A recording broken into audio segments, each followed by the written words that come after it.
Muy buenos días, muy buenas tardes y muy buenas noches. Sed bienvenidos a otro programa de reseña literaria en Puro Vicio, Cine y Literatura. Soy Guillermo Mas y hoy vamos a hablar de una obra maestra, un libro que de verdad cambió la historia de la literatura, por lo menos de la historia de la literatura reciente, una obra importante que ha quedado en los libros de historia, esto ya se puede afirmar.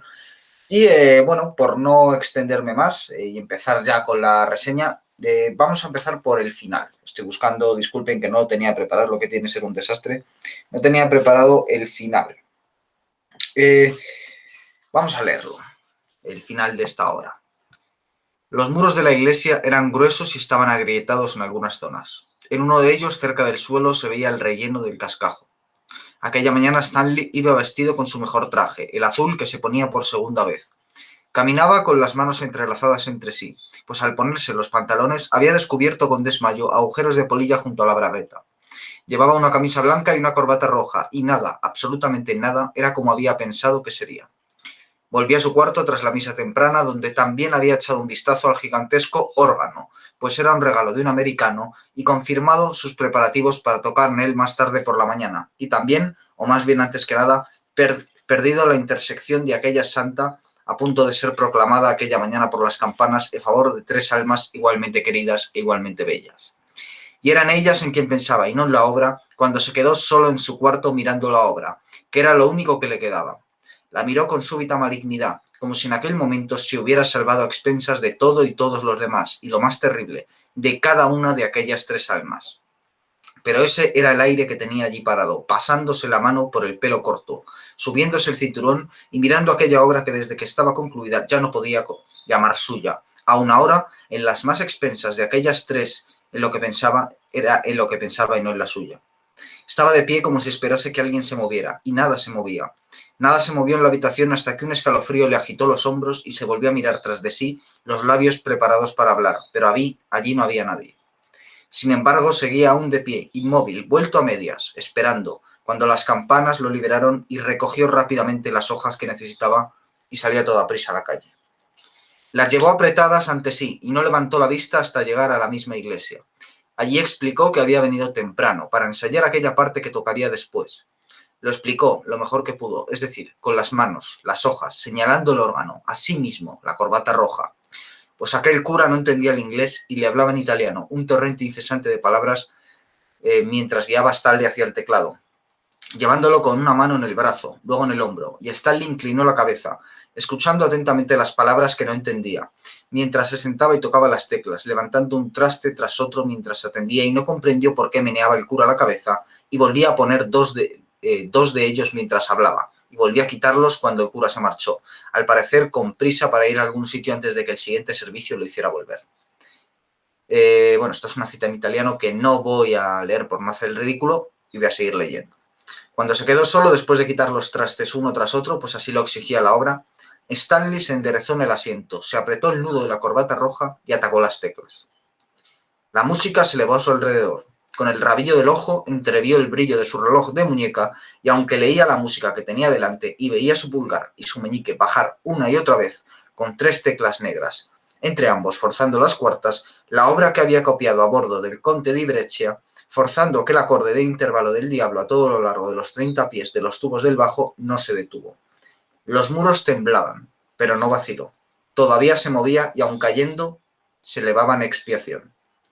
Fue la última persona atrapada en el derrumbe, y más tarde se recuperó también la mayor parte de su obra, y todavía se habla de ella, cuando se menciona, con alta estima, aunque casi nunca se interpreta.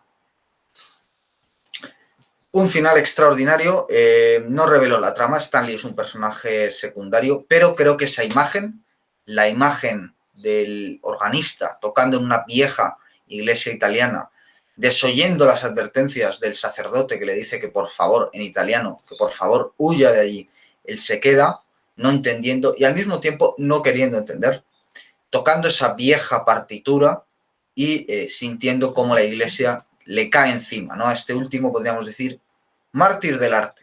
Estamos hablando de un mártir del arte y el arte es el gran tema de este libro, de los reconocimientos de William Gaddis, esta obra maestra imprescindible. Este libro es de los que se puede llamar imprescindible y es de los que se puede llamar importantes en la historia de la literatura.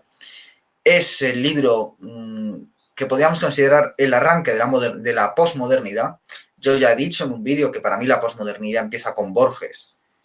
Bueno, en realidad podríamos decir que empieza con Cervantes, pero por no caer en ese tópico y meternos en embrollos, diremos que no. La posmodernidad para mí empieza con Borges y acaba con Rodrigo Fresán. De hecho, yo diría que es un movimiento ya finito, que ha acabado recientemente con la tercera parte de la trilogía, precisamente, que se llama La Parte D, escrita por Rodrigo Fresán. Y ya digo que empieza con Borges, más o menos a principios de los años 50, finales de los 40, pero sin duda alguna la primera gran novela posmoderna, porque evidentemente Borges no escribió novela, es Los reconocimientos de William Gaddis.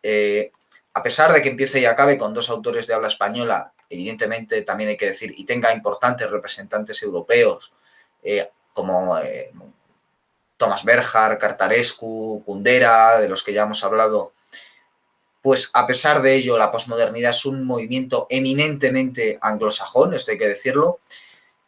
Y este libro además es seguramente un libro que demuestra por qué a veces es más importante leer literatura que filosofía para entender una época. Es más, por qué la literatura tiene una capacidad de penetración que jamás tendrá la filosofía para entender el tiempo presente. La literatura siempre se adelanta a los acontecimientos históricos, siempre. La filosofía, la ciencia, la economía, la sociología van por detrás, siempre.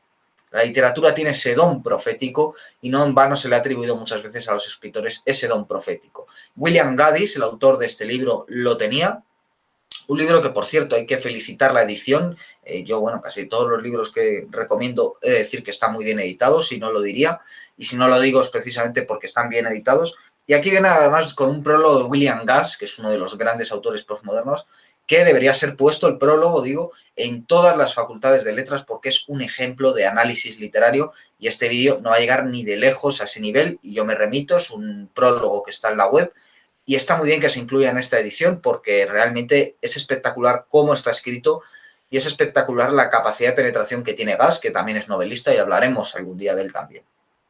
Pero por centrarnos en esta obra importantísima de Gaddis, ¿por qué he comenzado leyendo el final?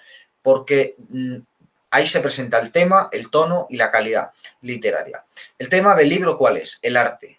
¿El tono cuál es? Un tono tragicómico. Hemos visto esa escena tragicómica, es decir, un tipo que entra a una iglesia, el cura le advierte que se vaya, como le está hablando en italiano, no se da cuenta de lo que le está diciendo y muere aplastado por la iglesia mientras toca el órgano.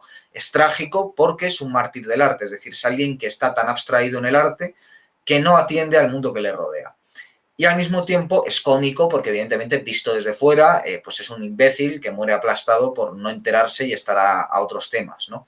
Y ese tono tragicómico es el tono de la posmodernidad, lo cual habla también del signo de los tiempos y de la forma inteligente de adaptarse a este tiempo, es decir, ya hemos hablado de los antimodernos, ya hemos hablado y seguiremos hablando, por supuesto, de los apocalípticos.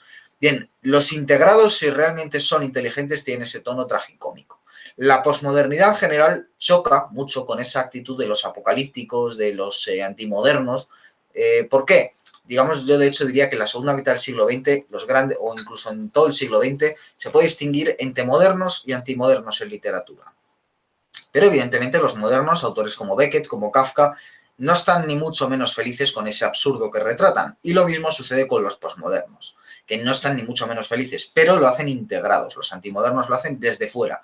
Y por eso chocan. Por eso es raro que a alguien que le gusten autores antimodernos le gusten los posmodernos. Yo en ese sí que tengo esas dos vertientes, podríamos decir de forma platónica, ¿no? El áuriga tira hacia arriba y hacia abajo. Pero bueno, por no irme por los cerros de Úbeda, porque este libro verdaderamente es complejo y va a haber muchas cosas que comentar, el tema principal del libro es el arte.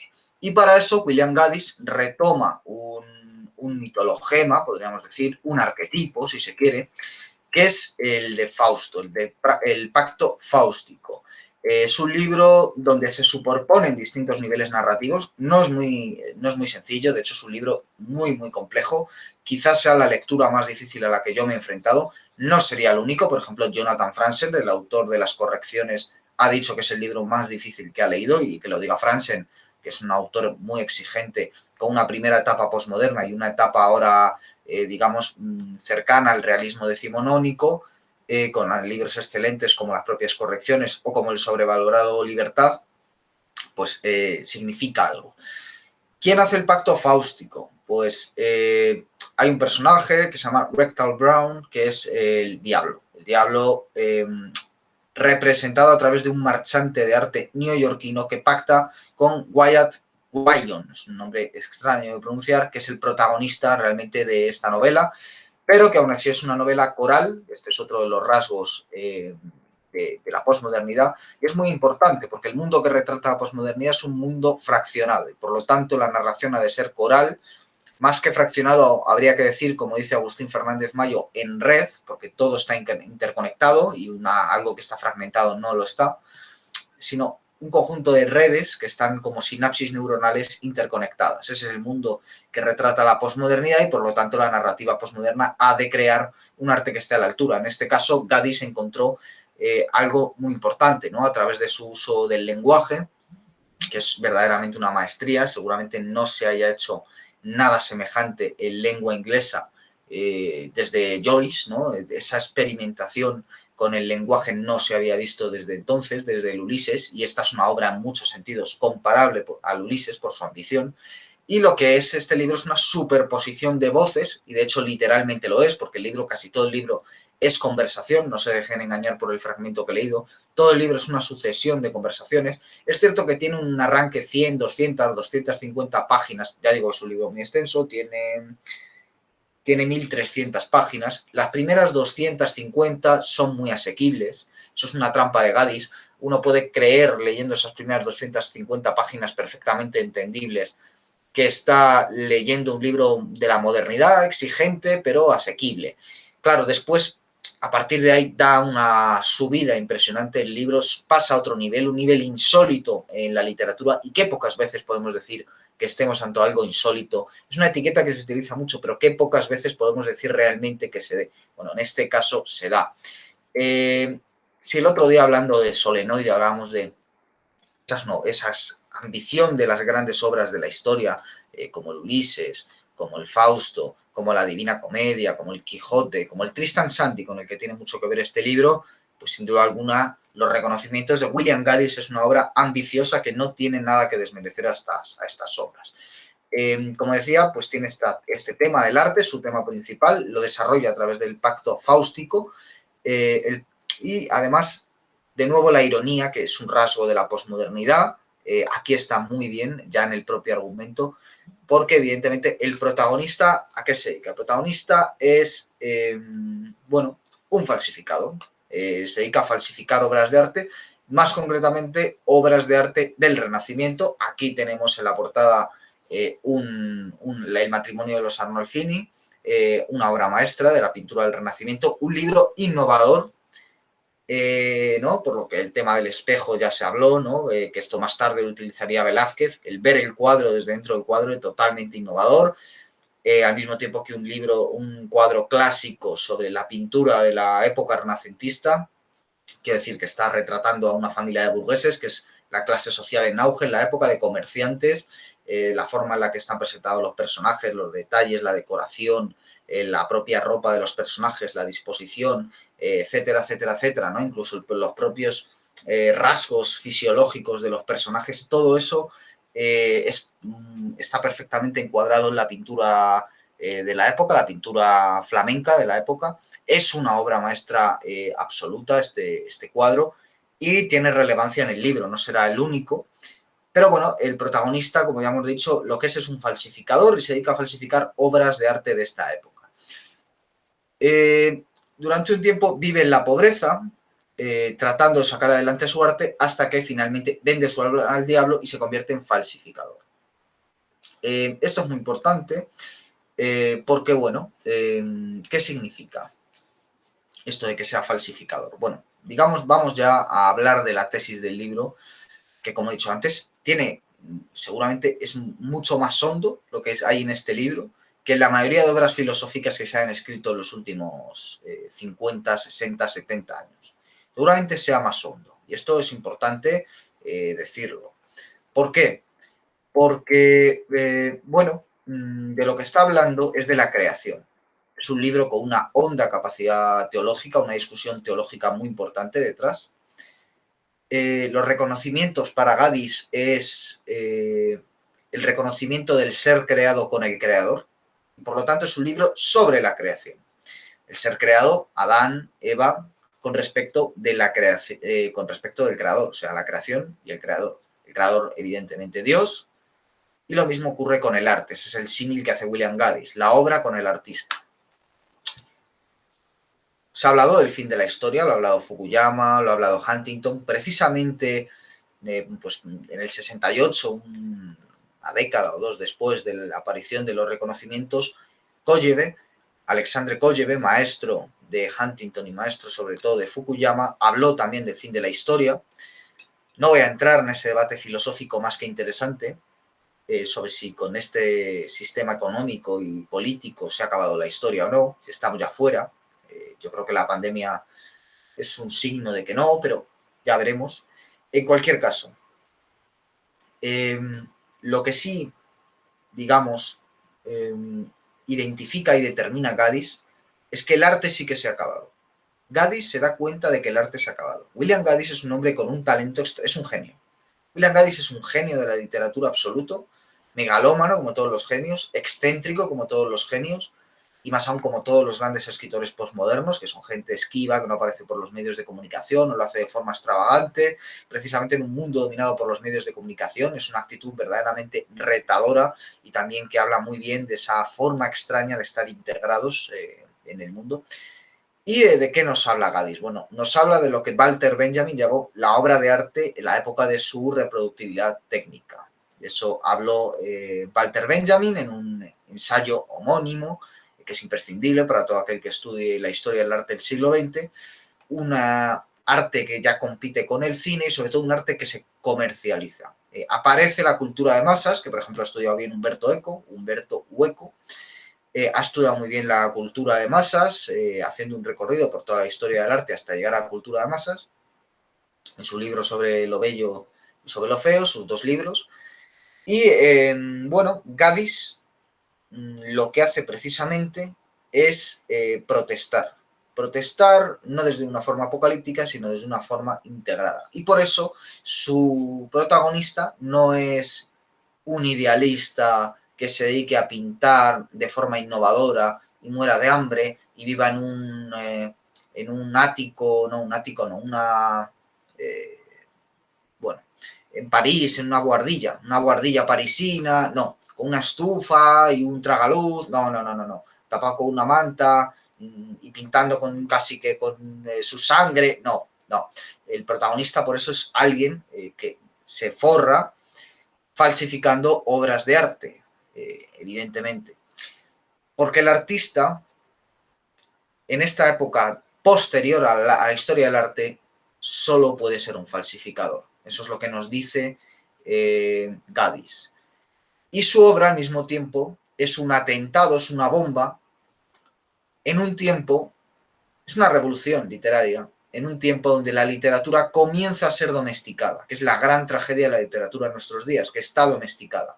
Está domesticada por la industria. Eso ocurre con el cine es arte y el cine es industria. Y todo aquel que quiera aproximarse al cine con profundidad ha de hacerlo en ambos sentidos y entenderlos como una parte que retroalimenta a la otra y que no puede existir sin la otra.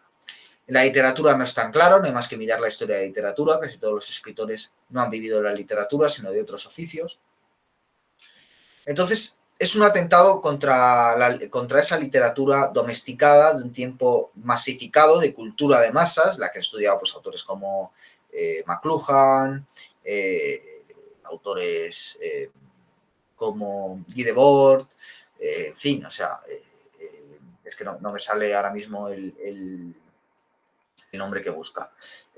Bueno, en cualquier caso, en esta época de arte domesticado, evidentemente este libro es un atentado, es una bomba, es una revolución que pretende no someterse a ese dictado de las mayorías, no someterse a ese dictado de las editoriales, no someterse a ese dictado, sobre todo, del mercado, de la oferta y la demanda. Este libro no se lo pidió nadie a Gadis. Este libro no iba dedicado como se hace ahora. Los libros se publican sabiendo a qué público va dedicado, pensando más en lo que va a aparecer en la solapa que en lo que hay dentro del libro. Los autores se publican más sabiendo lo que va a decir en las entrevistas que lo que ha dicho en el libro. Es decir, alguien que sea mejor publicista de libros que escritor de libros. Esos son los escritores hoy. William Gaddis escupe a la cara de quien quiere convertir la literatura en eso y escribe este libro que no le ha pedido nadie. Pero si hay alguien al que esté destinado, no a un lector futuro, ni siquiera, no a un lector presente desde el momento en el que se sacó el libro, sino a un lector del pasado. Más concretamente a todos los grandes artistas a los que Gaddis admiraba y con los que se codea. Porque se codea con ellos, se codea con los grandes artistas. Este libro es una obra de arte. La literatura es arte, señores, no industria. El cine es arte e industria, la literatura es arte, no industria. Tiene una parte de industria, este libro está muy bien editado gracias a una industria, está en mis manos gracias a una industria, se escribe de él en suplementos culturales gracias a una industria, pero William Gaddis no escribió esto para la industria, escribió esto para sí mismo, como hacen todos los artistas, escribió esto para un lector que no existe, escribió esto para Jan van Eyck, el autor, el pintor de Matrimonio de los Amalfini. Para él escribió este libro. Desde esta época en la que el arte se ha convertido en algo reproducible. No una creación, sino una reproducción. Esa es la tragedia. El arte ya no es una creación, es una reproducción. Ya no hay un creador y una creación que se reconocen. No. Ahora lo que hay es un productor, una industria que hace copias y un consumidor. Y lo que desaparece en ese proceso es el reconocimiento. Ya no hay reconocimiento. Es imposible que haya reconocimiento si no hay creación y creador. Si no hay creador y creación. Y esa es la tragedia de la que se da cuenta con una lucidez extraordinaria antes que cualquier otro teórico del arte, salvo quizás esa excepción de Walter Benjamin, dentro de lo que estoy hablando, dentro de los integrados. Los antimodernos se habían dado cuenta de esto mucho antes, pero su perspectiva era otra, mucho más ácida, mucho más virulenta, de alguien que está fuera. Gaddis lo entiende desde dentro.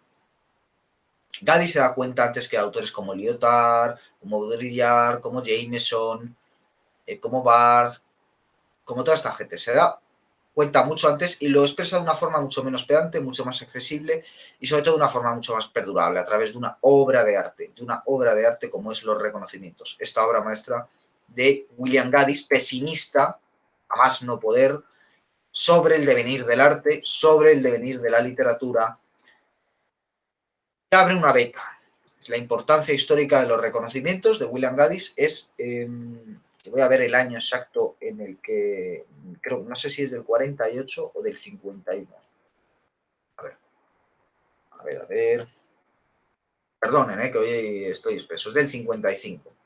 Bueno, si digamos que Borges empieza la posmodernidad en el 48, en el 51, en el 50, Gaddis en el 55 lo que hace es marcar el sendero por el que avanzará toda la literatura posmoderna. Lo hace con este libro, con Los Reconocimientos. No será su última palabra, más tarde escribirá J.R., obra inmensa que está a esta altura. No será ni mucho menos el único autor, estarán Barthes, del que me gustaría hablar aquí, Pynchon, Foster Wallace, en fin, una serie enorme de autores, el propio Gass, de autores que se encuadran dentro de la posmodernidad. Don DeLillo mucho más tarde que el resto, pero también está ahí, a pesar de que es la misma generación. Y obviamente todo lo que ellos desarrollarán con variantes muy importantes está ya recogido aquí. O sea, significativamente no añaden nada. Uno puede tener sus preferencias, libros que gusten más, libros que gusten menos, libros más fáciles, libros menos fáciles, pero el libro clave es este, Los Reconocimientos de William Gaddis.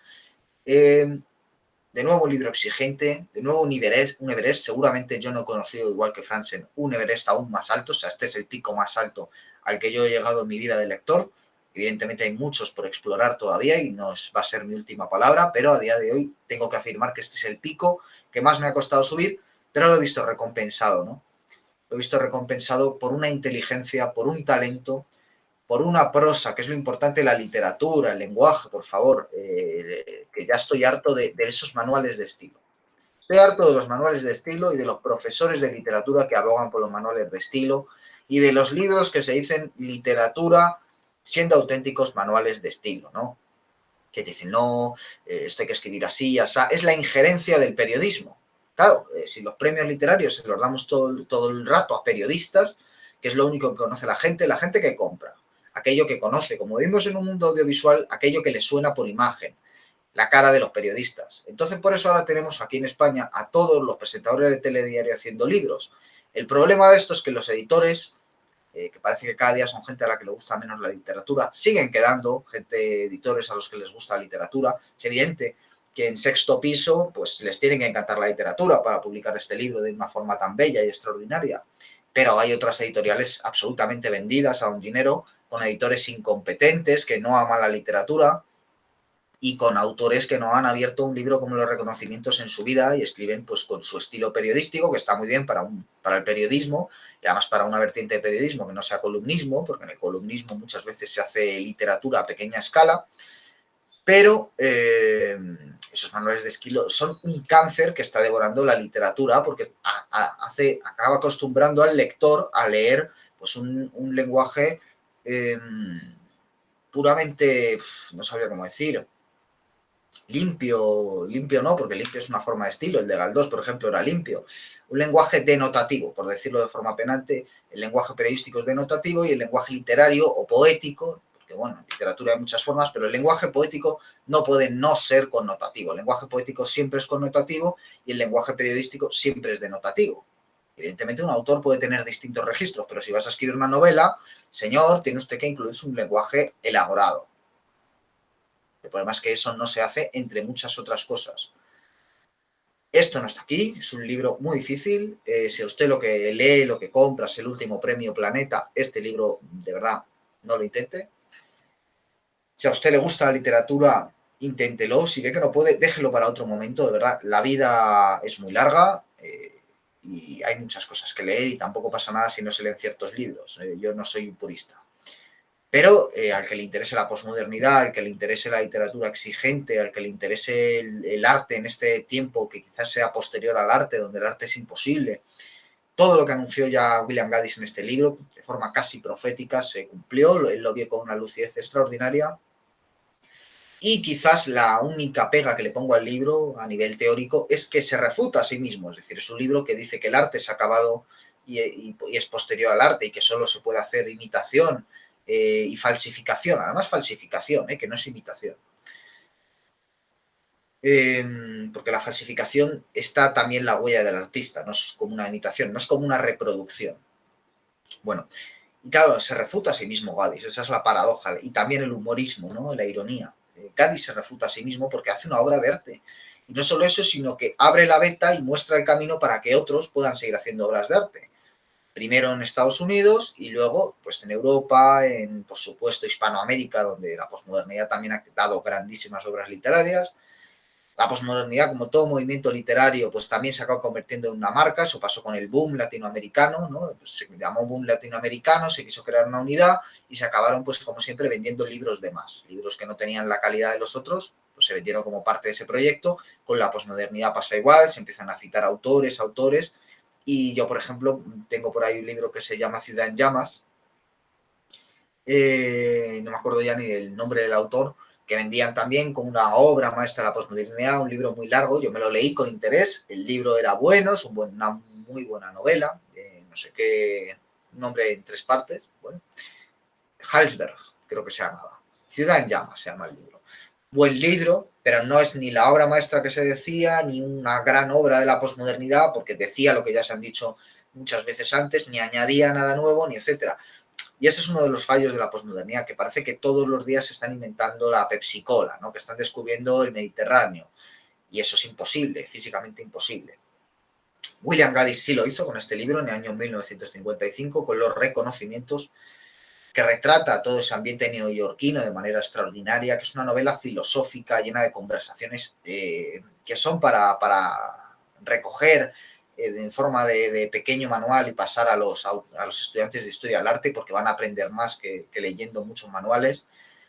Y un libro que es para dar a leer sobre todo a todos los estudiantes de literatura. Es decir, dejémonos de imbecilidades, dejémonos de leer a Barthes, dejémonos de leer a estupideces de los estructuralistas y vamos a leer literatura. Yo estoy harto de que me digan, no, lea usted este libro de Barthes en la carrera, lea usted no sé qué, que me manden leer esto, por favor. Ya está, hombre, y que le dediquen 6 meses a hablar de los reconocimientos, que ya no se hace, eso era dar clase. Un profesor que venga y diga, esta asignatura va a ser hablar de los reconocimientos 4, 5, 6 meses. Y ya está, que le dedique clases a analizar el libro y que lo vayamos leyendo. Aunque le dediquemos eso un cuatrimestre. Mejor eso que leer 4 estupideces. Enrique Vilamatas, Siri Husbeth, Jane Austen, pero usted no tiene idea de literatura, señora. No hay más que leer sus correos para darse cuenta.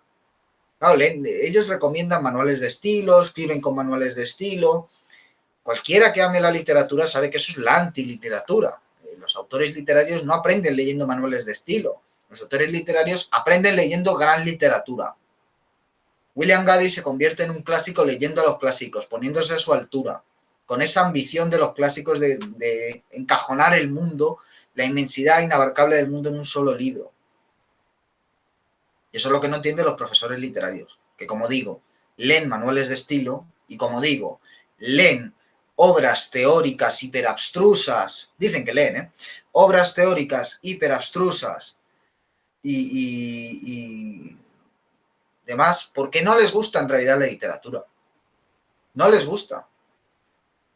Son unos pedantes que no disfrutan con la literatura, porque el ser un pedante va contra la pasión del niño, que es la pasión que tenemos todos los verdaderos lectores cuando leemos. Yo esto lo he leído como un niño, evidentemente de niño no podría haber leído este libro, pero lo he leído como la pasión de un niño. Cuando leo una gran obra literaria, pues me siento como un niño que está con sus primeros libros, con esa misma pasión, y eso es lo que provoca los reconocimientos de William Gaddis. Esta gente no sabe lo que es eso, porque son unos cínicos y porque no les importa un carajo el arte, y por eso los que les gusta pues es ahí hacer especulaciones y hablar de la muerte del autor y no sé qué, pero vamos a ver, ¿cómo va a haber muerto el autor de este libro? Es decir, el que leyendo este libro no se dé cuenta que el protagonista, que ese falsificador, que Wyatt Wyon, el que pacta con el diablo y que es un falsificador de obras de arte, que lamenta la desaparición del arte y que por eso se refugia falsificando a los grandes autores de precisamente, no es baladí, la época en la que empezó el arte moderno, que es el Renacimiento, cuando arranca la modernidad en arte. El que no se dé cuenta de que ese protagonista es William Gaddis, no digo que cuente su vida, pero que esa visión es la de William Gaddis, es tonto, y que se vaya a leer a Barthes y a la muerte del autor y la muerte de no sé qué, todo el día decretando las muertes. Pues este es un libro que es vida, es nacimiento, el nacimiento, el alumbramiento de la posmodernidad literaria. No me quiero poner idealista, aunque es un libro de idealistas, muy quijotesco en ese sentido, como Don Quijote. Don Quijote tiene una visión Cervantes tiene una visión, Cervantes, Don Quijote. Voy a contar, se va a hacer muy largo este vídeo, pero voy a contar cómo Vargas Llosa, entre otros, entiende el nacimiento del Quijote. Cervantes quiere escribir una novela ejemplar sobre un pobre idiota que se cree las novelas de caballerías. ¿Por qué? Porque a Cervantes desprecia las novelas de caballería, pero le gustan, como el que puede despreciar la novela negra, pero se las lee.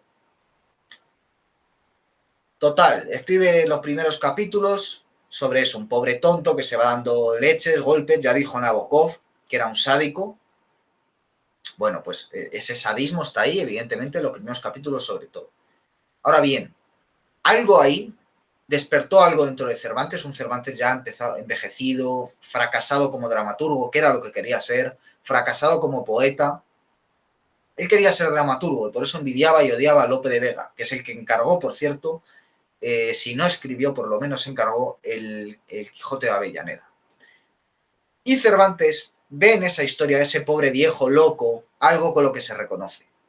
Crea un contrapeso que es Sancho Panza entre idealismo y realismo, algo muy, digamos, de la hispanidad precisamente, de esa dicotomía. Bueno, por no entrar ahí. por no entrar ahí, que lo estoy haciendo de forma telegráfica. En cualquier caso, Cervantes tiene una visión tragicómica de los idealistas. Hay gente que dice, como este del Jesús Maestro, que no, que es un materialista. Bueno, ese hombre no sabe leer, ¿qué se le va a hacer? No sabe leer. Evidentemente, Quijote es un idealista, esto es impepinable. Quijote es un idealista. Y el Quijote, el libro, es un libro sobre el diálogo. Es decir, todo el libro se lo pasan hablando Sancho Panza y Don Quijote. Bueno, este libro se lo pasan hablando, es un libro de diálogo. Y es un libro sobre idealismo. Ya hemos visto que Stanley, al final del libro, es un idealista. Entonces, lo que pasa es que los idealistas pueden ser antimodernos si rechazan de plano todo y se abrazan su ideal más, o si son irónicos y se integran postmodernos, como es William Gaddis, que es el primer gran autor postmoderno de novela, porque de cuento está Borges. Bueno, William Gaddis, recomendadísimo, los reconocimientos, imprescindible, un libro que habla del arte moderno, va a su génesis, al Renacimiento. Está escrito después de que el arte se convierta en una cuestión de reproductibilidad y es una elegía sobre esa desaparición de la idea de creación, de creador, de arte, y esa relación de creador y de creador es inexistente sin el reconocimiento de la obra creada, en el plano divino el hombre con Dios y en el plano humano la obra de arte, la obra creada por el hombre con el hombre. Desaparece eso, se crea una época evidentemente alienada, donde el arte es imposible y donde el mercado y las masas, el mercado alimentado por las masas y las masas que alimentan al mercado, un mercado que genera a las masas necesidad de consumir cosas que no necesitan y que banaliza el arte, convirtiéndolo en pura mercancía. En esa época William Gaddis escribe algo muchísimo más potente e imperecedero, inmarcesible, como diría Diego Ortega del bueno de Sebastián Porrini, a los que mando un saludo con sus extraordinarios programas. Pues el señor William Gaddis escribe una auténtica obra maestra que es para amantes de la literatura. Con esto llegamos al final del programa, espero que les haya servido. Lamento la extensión del vídeo, volveremos pronto con más vídeos en Puro Vicio, Cine y Literatura. Gracias por su tiempo y atención, hasta pronto.